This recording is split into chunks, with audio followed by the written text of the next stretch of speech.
Paktën nga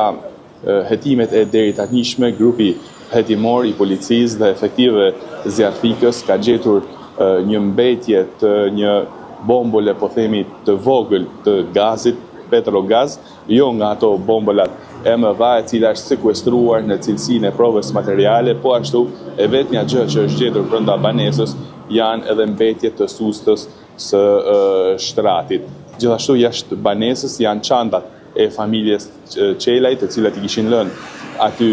jashtë dhe nëna me 2 fëmijët ndodheshin brenda banesës. Të gjitha këto prova të sekuestruara nga grupi hetimor tashmë do të dërgohen drejt Tiranës për një ekspertizë më të hollësishme dhe më pas kësaj ekspertize normalisht që do t'i shërbej hetimeve që po bëhen. Deri në këto momente ngjarja është plotësisht, pra cilësohet plotësisht nga policia dhe nga prokuroria, cilësohet plotësisht aksidentale për ta sqaruar këtë pjesë dhe po hetohet për më gjatë për të parë mënyrën se si ka ndodhur ky shpërthim brenda banesës. Ajo që dyshohet është se bombola e gazit mund të ketë patur rrjedhje dhe në një moment nëna mund të ketë tentuar për ta ndezur, për të gatuar diçka apo për të bërë diçka me atë bomboll dhe në ato momente dyshohet se ka ndodhur edhe shpërthimi dhe banesa ka marrë flak. Normalisht instinkti i nënës të fillestar mendohet se ajo ka tentuar që të mbrojë dhe të kapë fëmijët e saj, fillimisht djalin e vogël 1 vjeçar dhe më pas fëmijën tjetër, por siç duket fatkeqësisht e kanë patur të pamundur duke mbetur brenda banesës dhe duke mos arritur që të dalin. Të 3 trupat janë gjetur një afërsi shumë afër njëri me tjetrin, ndërsa normalisht tashmë për detaje me të tjera shtesë vazhdojnë hetimet nga grupi i hetimor i kësaj ngjarje, nga policia dhe efektivet zjarfikës, por këto janë ato që deri në këto momente ka grupi hetimor në duar dhe siç e thash, provat e sekuestruara deri në këto momente do të çohen në Tiranë për një ekspertizë të mëtejshme, qoftë mbetjet e bombulës, pjesët e sustës së shtratit dhe gjithçka tjetër që është gjetur. Ndërkohë që babai pra bashorti i nënës, i vajzës 24 vjeçare dhe i 2 fëmijëve të vegjël ka deklaruar se ai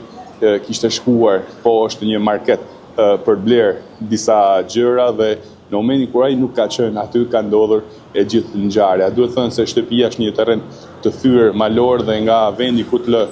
makina duhen rreth 20 apo 30 minuta për të ecur në këmbë dhe ajo banesë është e veçuar, pra nuk është se ka shtëpi të tjera aty rreth e rrotull dhe normalisht ka qenë pothuajse pamundur për të njoftuar në kohë dhe ngesa një njoftimi në kohën e duhur, por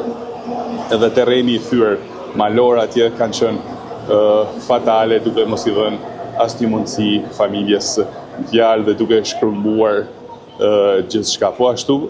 bashorti ka deklaruar se familja kishte me vete edhe një shishe benzin të cilën e kishin marrë për pastruar mjedisin rreth e rrotull, por edhe për të bërë disa riparime përmes benzinës të disa mjeteve të ndryshme që mund të kenë qenë aty. Kjo është deklarata e tij dhe policia është tashmë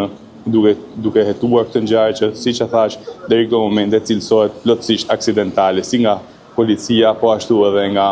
prokuroria. Qartë, duhet të ndalem pak, është një ngjarje me të vërtetë e dhimbshme dhe me siguri edhe familjarët në këto momente e kanë vështirë të flasin për të dhënë pak më shumë detaje sa i takon edhe mbërritje së 24 vjeçare së bashku me 2 fëmijët pranë kësaj shtëpie të vjetër, por nga ana tjetër sa e vështirë ka qenë, pra sa e vonuar ka qenë ndihma e parë, sepse shtëpia është gjetur thuajse e shkrumbuar tërësisht dhe detaje pak më herët që kanë qenë vetëm disa susta të krevatit apo të tjera detaje mbetje të tilla si këto, shtëpi e shkrumbuar së bashku me një ngjarje të rëndë shoqëruar me humbjen e jetës së 3 personave. Si është bërë i mundur edhe njoftimi i autoriteteve? Thej që edhe banorë në atë zonë nuk ka pasur. Po, momentin kur flakët kanë përpir shtëpinë dhe normalisht kanë dalë pra në sipërfaqe, pra është dalluar tymi normalisht, por në atë kohë gjithçka ka marrë fund dhe ka qenë e pamundur për të bërë diçka për shkak terrenit thyer malor, pra kur ka mbërritur bashkëshorti dhe po ashtu forcat zjarfikse dhe të policisë, gjithçka kishte marrë fund dhe ka qenë e pamundur, pra shtëpia është gjetur e shkërmbuar. Duhet thënë që banesa nuk ka patur lidhje të energjisë elektrike për shkak se, siç e thash, ka qenë e braktisur prej